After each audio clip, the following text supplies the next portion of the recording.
Dzień dobry Państwu. Good afternoon, ladies and gentlemen. This is the third session of our AGRIFISH Council.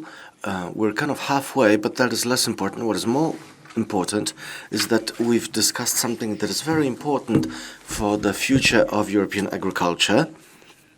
But this future also has a broader dimension.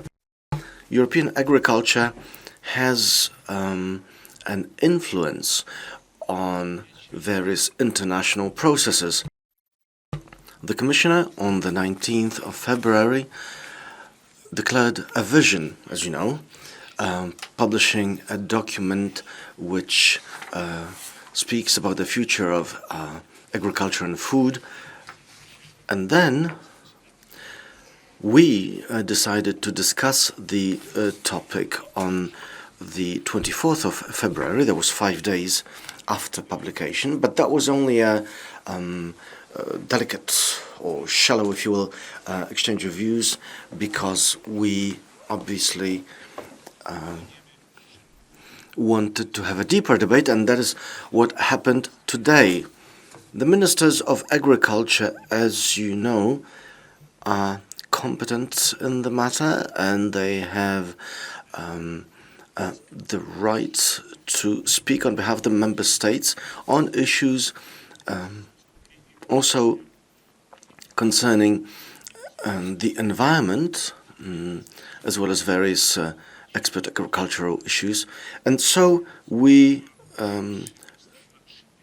discussed three questions from the presidency today. The first question was about how to improve the competitiveness and resilience of our agriculture, because certain activities are being undertaken, of course, but competitiveness is the foundation for the functioning of our agriculture. It determines whether young people will want to stay in agriculture or perhaps start agricultural activity. Then the second question was about the diversification of income, which is something also contained in the document. And well, this diversification is happening. Farmers are looking for new sources of income. But what we wanted to discuss was searching for new sources of income within agriculture or within renewable energy sources. Anything that can be done by using the specificity of agricultural production. And finally, innovation and new technologies. That is also something that we discussed, so that farmers have access to new technologies and to information about new technologies, which again ties with the first item.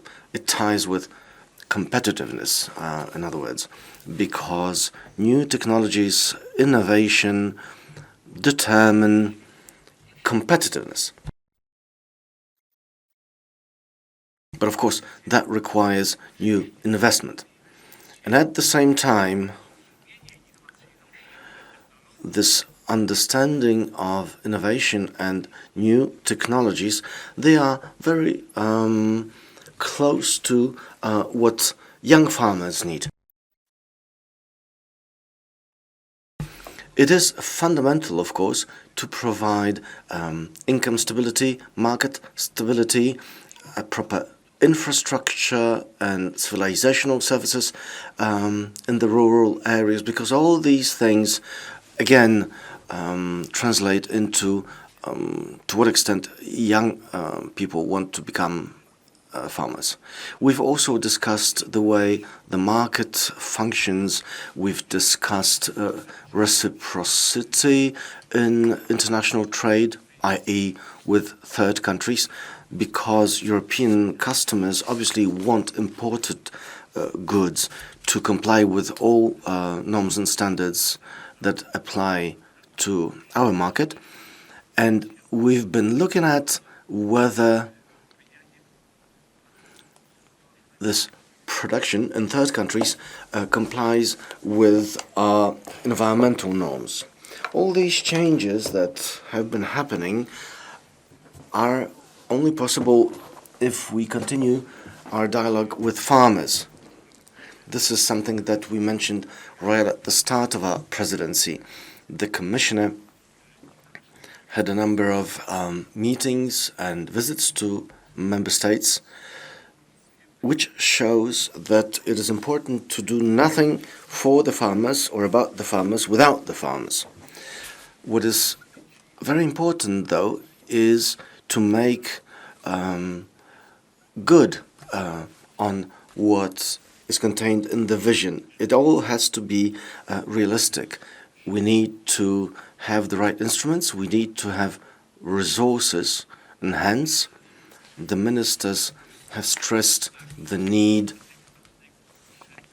for a proper, adequate budget that would be in proportion to the challenges and to the expectations that face our agricultural sector. Ministers have often stressed the need to maintain the two-pillar structure. The CAP, in other words, is supposed to evolve rather than undergo a revolution which could bring some sort of chaos. We are talking about multi-annual changes, so they should be slow but effective nevertheless. We also mentioned a conference in Warsaw on the CAP for agricultural security. That was a conference that took place in Warsaw on the 5th of March with the participation of representatives of the member states, experts, international organizations, European organizations, experts from the FAO or WTO and from the World Bank were present, as was the European Agricultural Environmental Agency, the TTIP was there too, and that gave us a perspective on the CAP, but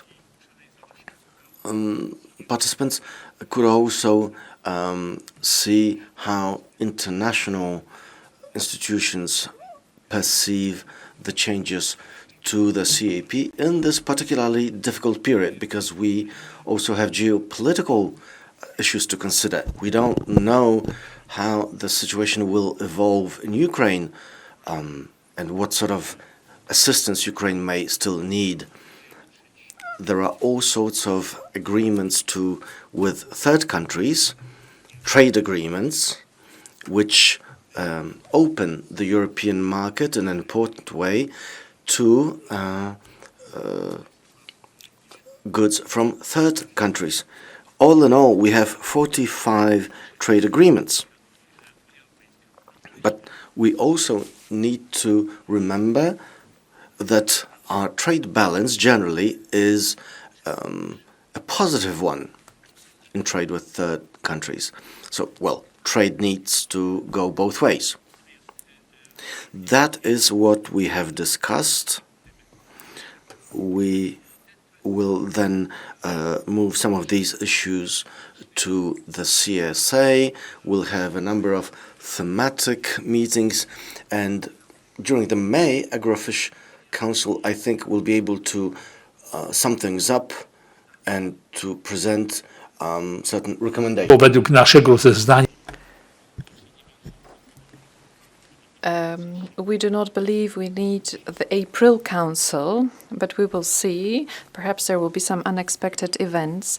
In the afternoon, we will continue our debate on fisheries matters. We will discuss the common fisheries policy. And Minister Czerniak will be chairing this meeting in the afternoon, and he will also be at your disposal. I would like to thank the Commissioner once again Thank you for drafting the vision.